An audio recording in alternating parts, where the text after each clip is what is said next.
Well, good afternoon, everybody. Hello, and I'm Jeffrey E. Berger, and welcome to my holistic mental fitness series where myself and Michelle Mupo from Mupo Entertainment LLC, who I'm excited to be aligned with in regards to this podcast series, and we both believe that mental fitness is the new physical health. Before I bring on my very, very special guest, who is Dr. Rachel Gregg. I may just say a couple of things first. So, as a certified holistic wellness coach, I'm really humbled to be affiliated with a group of humanitarian entrepreneurs who are aligned with the only holistic mental wellness company that is focusing on the microbiome. And people say, what's that? So that's a great question. It's the gut, brain, heart, access health, and it's a science that's disrupting the health and wellness industry today, especially when it comes to mental wellness.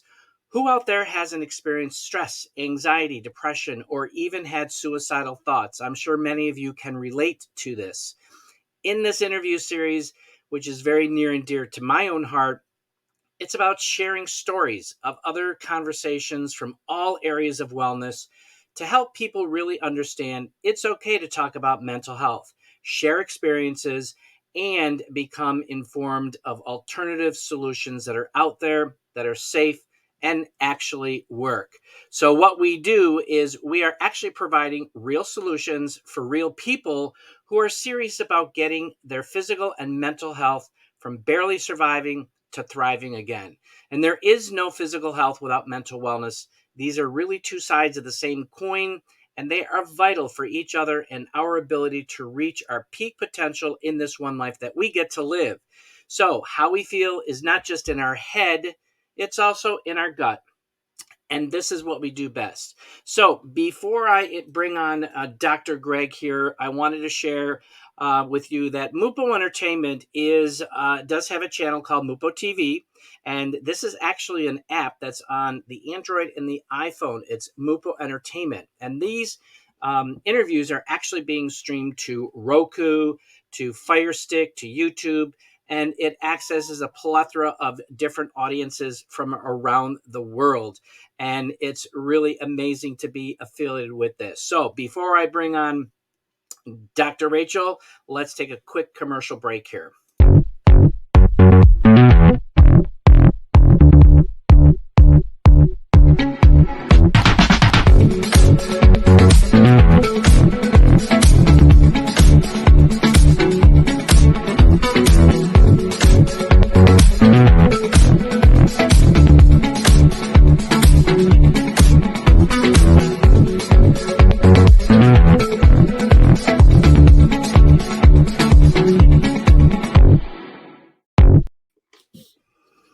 Okay, it looks like we are having some technical difficulties. I will have to take care of that after this show. But here we have Dr. Rachel Gregg, and she is what we call the Rebel Pharmacist. I love that name. She has been in the pharmacy industry, pretty much all of her life, and she's going to share some really amazing information with us today. She's an athlete, she's a dog mom, she's an entrepreneur, and she is actually a health and mental wellness coach. So, with that, welcome to season 2, Dr. Rachel Gregg. Thank you very much, Jeffrey. It's great to be here. Awesome. Finally. Yeah. Absolutely. Well, we work things out to the best of our ability, and that's the way we go. We go with the flow, and that's really really great. So, before I jump into the questions, share a little bit with our viewers who Dr. Rachel Gregg is outside of the Rebel Pharmacist. Yeah. So what you touched on, I am a dog mom and a longtime athlete at, competitive running in high school and college. And then I've just, as you can see wrong way, see behind me, I have my Peloton bike that I ride every morning. So I can't preach it and not do it, right? So I stay active every day. Have my own business, health and wellness business. So I love what I get to do. I love the fact that I can motivate and influence people to become healthier and Awesome. happier, right? Yeah, absolutely. That's great. So you actually pursued a pharmaceutical career, doctor of pharmacy, because you were passionate about helping people get better. So, what really was the precedence of you getting into pharmacy school, from not only from helping the individuals, but what were some of the other reasons that you pursued this career initially? Yeah, so I thought originally going into college that I wanted to be like a MD medical doctor, and just things didn't line up exactly how I had hoped. So I had a friend of mine, actually, who was a teacher of mine, said, "Have you ever thought about pharmacy?" And I said, "No, I really haven't. I've always been interested in the medical profession, some way, shape, or form." So, and it wasn't as many years as a medical doctor. So I was like, you know what? I mean, it's still a good chunk of time, and I still get to do a lot of amazing things. So I might as well look into it. And that's kind of, if I'm being real, that's exactly how it went down. So I went Awesome. into pharmacy school having no idea truly what I was getting myself into, but seemed like a good idea at the time. So Uh, Good, good. So you spent several years in that industry and things started to change. So take us through that journey of what you were really discovering, as things didn't really align with your core beliefs. yeah, and stop me if I'm getting too deep into anything. I don't want to cause you any issues, okay? Oh, you're no, here we're here to it's real talk. We're talking Good. real, I can do that. and yeah, absolutely. So go for it. Okay, so first 2 years I was just, the regular pharmacist, and then an opportunity to become a manager, a pharmacy manager, which basically is your glorified babysitter on top of all the work you're already doing. To put it bluntly. So that's when I really, the first couple years of being a manager, I was like still young, naive, and didn't really realize, all the goings on. But as I got deeper into the web of being a manager, you start to get the like, your numbers aren't as good as they need to be. Like, those are just numbers and money, and how can we make more money and get your numbers here and Right, hitting all these benchmarks. It's not, how are we helping people?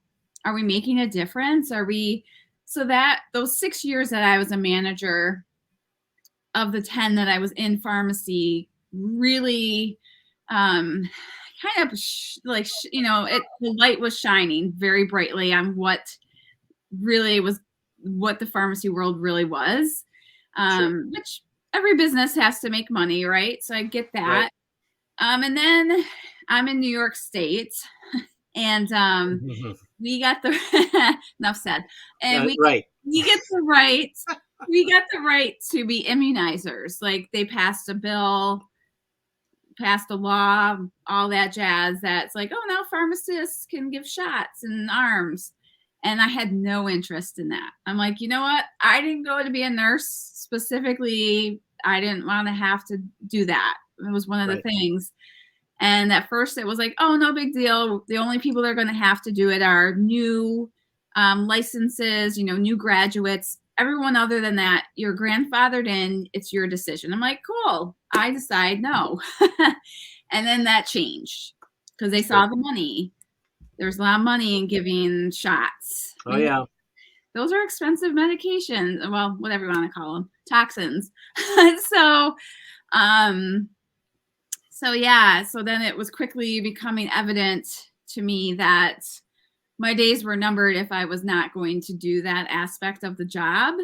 sure. So that started the ball rolling for me, as like, all right, I see the writing on the wall, and I knew it for years. I was that pharmacist that came in with a green smoothie every day, and people just harassed me because I spent time with people in the aisles, like, here's a supplement that maybe is a great alternative for you. He will, sometimes it was just the Mhm. insurance wouldn't cover what they had, but I said, hey, I have something that maybe this can change your outcome.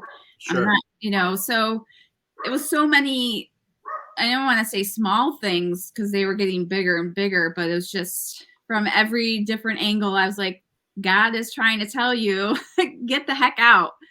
And I did. I just said, I can't do this. I Yeah. knew there was something more for me than that. Yeah, absolutely. And I mean, my journey has really opened up the doors to really understanding what's out there and how it really works. Mhm. And we're all led to believe that, the Western medicine, the doctors know it all. They're there to help us, but in actuality, they're there to basically guide us through what they were trained in. And they were trained in pharmaceuticals. And what I've learned is that if pharmaceuticals really worked, then there would be less sick people. But it seems as year after year after year, we keep getting sicker and sicker and sicker. Now, with that being said, I always throw this in. There is a time and place for pharmaceuticals. I'm the first to raise my hand. When I'm passing a kidney stone, give me that morphine. But being a type 2 diabetic, I didn't need metformin for the rest of my life, which is an example of what my doctor said. You have to manage your type 2 diabetes with metformin, this medication, when in reality, that is false. So, with that being said, you've seen that especially in mental health, you have seen the pharmaceutical industry really grow. And my understanding is the numbers in 2020 and in 2019, it was a $14 billion industry for SSRIs. And by 2020, it escalated to 28. So it actually doubled.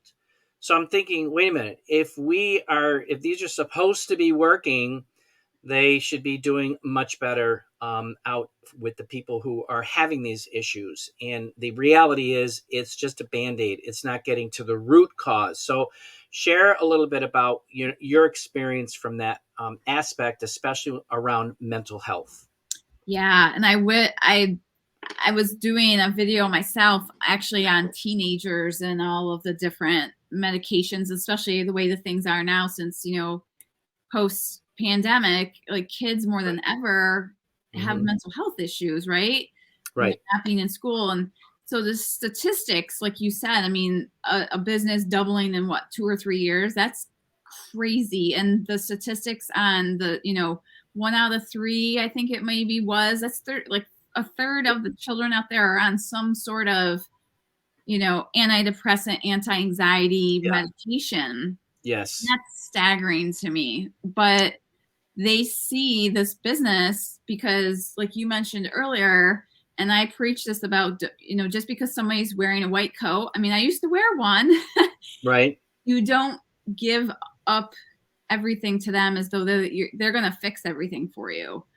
They're in a business, they're in a medical practice. They're in, look at the building. Like, aren't the buildings usually really beautiful that all these medical practices are in? Yes, they are.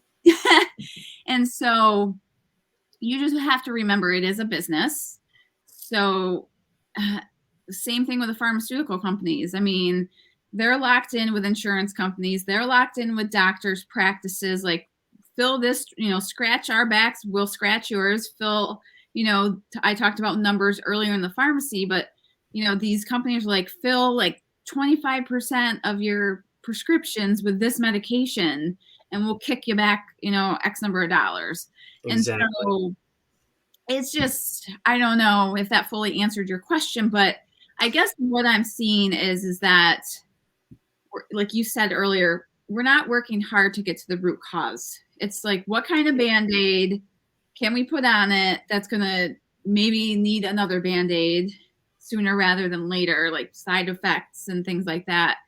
And studies have come out that SSRIs, so that's your Prozacs, your Zoloft, Paxils are the brand names. There's generics now, but Sure. um, they aren't effective like we were meant to believe that they are. Correct.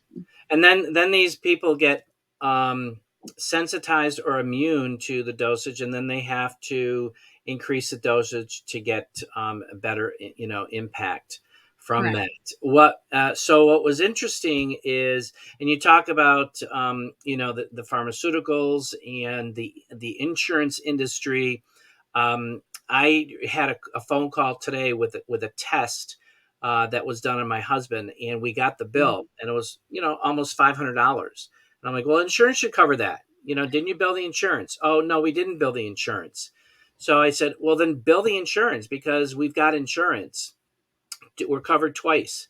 And she said, well, it's going to be more when we bill it to the insurance. And I said, okay, so what is it going to be? Well, $2,499. So I said, oh, we pay $475 and you're going to charge the insurance company that kind of money. And it's like, Mhm. it's just so misbalanced. But yeah, it's very, very interesting and sad because it is a business about making money and keeping, my opinion, keeping people sick and dependent on these pharmaceuticals. It is. It's And absolutely, it is. And it's just like with some of these meds, it's like you put someone on an antidepressant and it makes them gain weight. And then they're more depressed because they've gained right, 25 pounds. It's, yeah. exactly. So, Yeah, no, absolutely. So, and I know that, and I don't know about your schooling, but I hear that pharmacists, when they go through schooling, they actually go through some plant based training and understand from a plant perspective. So now that you've left the industry and, you know, we are actually involved with the same mental holistic wellness company focusing on the microbiome to really help people from a gut health perspective as well as a mental health perspective. So, share a little bit about how these plants that number one, they're indigenous. Number two, that they are through ancient Chinese medicine. They were used over thousands of years ago. yeah. The Ayurvedic medicine as well. How are these being incorporated into today into your practice, being a doctor of pharmacy who has left and is now really focusing on gut health because it's so related to our mental health? Yeah. Yeah. Gut health is actually everything. It, if you can fix your gut, heal your gut, you can fix so many problems. It may take a little while, but it can happen. So, a lot of what I do, so these herbs that you speak of are adaptogenic. And what does that mean? That means that it adapts to the needs of your body. So we have products that help lower cortisol levels, for instance. So your stress hormone, right? Who doesn't have stress in their life, Mhm. especially as we head into, you know, holiday season. But these don't give you more than your body needs. So it's not going to be like if you took a medication that um, tinkered with your serotonin and then Sure. you feel sick. These work with your body and say, oh, you just need this little bit. Okay, we're going to, it will never make your hormones go into an unsafe range. It puts them in the normal range for you. So that's the beauty of these products is that they adapt day to day because we all Right. know some days we're good, other days we're Yeah. like, I don't know what just happened, but the bottom fell out. So that's the beauty of these products that we have. They're natural. We have clinical studies to prove that these actually work. And we all know that pharmaceutical companies like to put stuff out on the market that don't have any studies. So we actually have Exactly. 20 something, you know, Oh, I know. 20 some odd studies. I think it's 23, but there may be more by now. But we have studies on our products and they're legitimate studies and they're third party clinical studies. It's not just our company doing the study and they look how great we are. We spend the money to say, hey, take a look at these products. We want to know if they're good or not, or maybe we need, to change things up. Sure. So amazing products. And I just, man, there's such a need for mental health right now.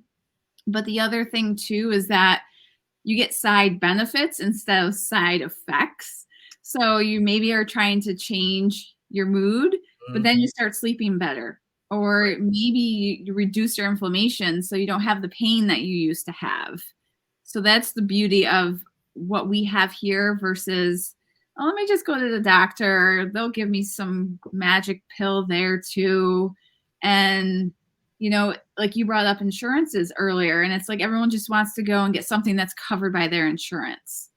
But let me Correct. tell you, this could actually save you a lot of money. Like, yes, Mm-hmm. we aren't covered by insurance companies, but at the end of the day, you're going to save yourself a lot of issues down the line, potentially. Yeah, So, absolutely, because being sick is very, very costly, and staying healthy, the idea is to get healthy and then you maintain it and be preventative. And that's what we're teaching. And unfortunately, people are just, they're so resistant to change. And mhm. I know through, through me helping people, and I'm sure with you helping people, they're just, some people are just not ready to step out of their comfort zone and say, you know what, I'm sick and tired of being sick and tired. This is not working. I need to try something else. Yes.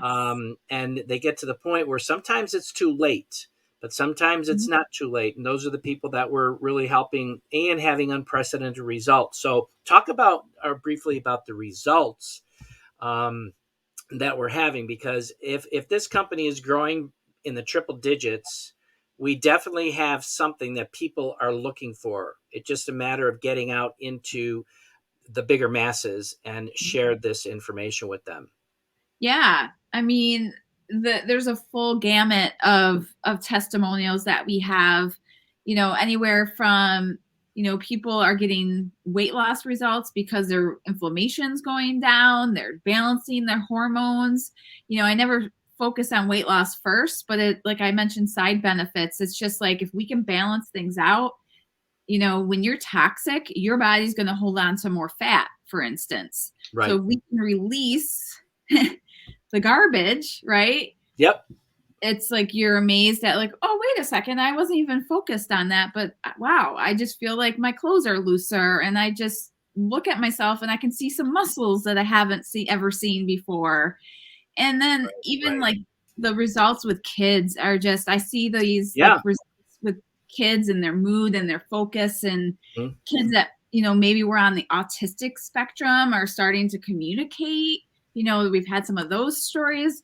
It just, I Awesome. think the beautiful thing is that you sometimes get something unexpected that's even better than what your goal was.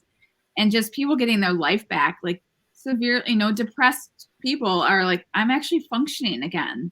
I'm actually able to get out of bed. I want to get out of bed. I'm motivated to do Right. go for a walk. Sometimes it's those 1% improvements every single day. It doesn't have to be this huge leap. It's just like noticing, I'm feeling better. My skin feels, is glowing. Like, just, you never know what everyone is starting to like notice things differently at different Yeah. times. And even 3.5 years personally later that I've been on these products, I still notice benefits that Sure. I'm like, oh, okay, this is Yeah. amazing. Yeah, no, it's great, because you talk about, these are, we've been destroying our bodies for decades, and it's not going to be the red pill or the blue pill. It's going to take time to repair.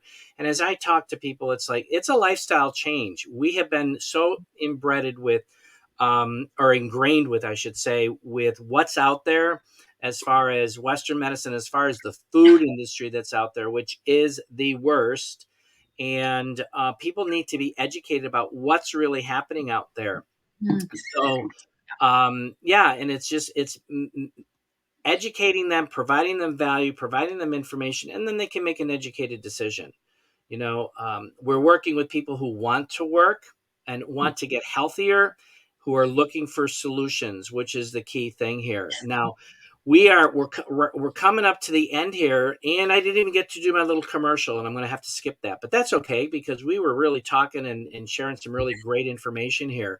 But before we end this interview, I do want to ask you one really question that I love to ask my people that I bring on board and do this interview series with, is, for the person who's out there watching, whether it's live here today or if it's on the replay, they catch us on the replay. What is the one nugget that you can share with them, for those individuals who are looking for that glimmer of hope? just that one little glimmer of hope that could potentially change their life. Yeah. Well, the thought that came to me as you were talking was, and I had this conversation with a fellow pharmacist last week. And, you know, if you're sitting there not feeling your very best, maybe you're not feeling good at all, Yeah. just remember, if you decide to take this journey, remember how long maybe you've been mistreating your body. Maybe it's been 10 years, maybe it's been 20. Don't think of the next 30 days. It's either I feel 100% better or doesn't work for me. Remember that it takes time for disease to manifest itself in our bodies. Right. It can take years depending on how viciously you were mistreating your body. So I guess what my goal and my message here is, you need to just look for those wins of, like, you know what, I slept 5 hours last night and I haven't slept 5 hours in years. I didn't wake up once. Like, I'm so thankful for that, and that's an improvement. Or, you know what, I actually didn't need to take my afternoon nap. And then just notice those things, because just getting sleep will change a lot of things for you. Yes. And so just celebrate no matter where you are on your journey. If you are working, but you want to get better at, you want to dive in deeper, just give yourself the grace of, like, I'm just going to accept the small improvements every single day. And I'm going to be thankful for that. And just know, if you keep doing it, it is like you said, Jeff, it is a lifestyle. Right. I could stop moving my body and eating the way I should, and 3 years from now be in a really bad place. Correct. It's something that I've signed on to for life, and I know I'm going to benefit from it. So Me too. So that's a great piece of information. And you talk about appreciate those small changes. 5 hours of sleep. This is what we call, it's phased benefits. It happens over time, and it's repairing from a molecular perspective. It's repairing those cells. It's feeding those microbes that are in our gut and getting more good bacteria and getting rid of the bad bacteria. So we have a really good environment down there that is flourishing and having us thrive, basically. So I want to thank you for taking the time today absolutely. to come on board and share your amazing wisdom. I love talking with you. You provide so much value through these interview series that I've done with you before, as well as your stories and stuff that you share. Where can people find you, real quick? Yeah, I am on all the Facebook. You can find me at Rachel Gregg, TikTok at Dr. Rachel Gregg, and Instagram at Dr. Rachel Gregg. Those are the 3 places I tend to hang out the most. So come find me on there, and look forward to hearing from you. Super. Well, thank you so much. And I'm going to share this quick slide here, because next week, which is the end of season 2, I will have Dr. Pat Boulon. And she has an amazing story about being a lifestyle medicine expert coach. And she's all about functional. So she is on both sides of the fence, but she primarily focuses more on the holistic side. So she is going to be joining me next week on the wrap of season 2, episode number 13. So with that I believe that we all should be living an abundance and optimum wellness, physically, mentally, emotionally, spiritually, and financially. Finances are a huge stressor for most people today. In fact, it's a massive, massive stress for most people. And remember, mental fitness is the new physical health. And I'll see you on the inside next time. Thanks, everybody. Bye.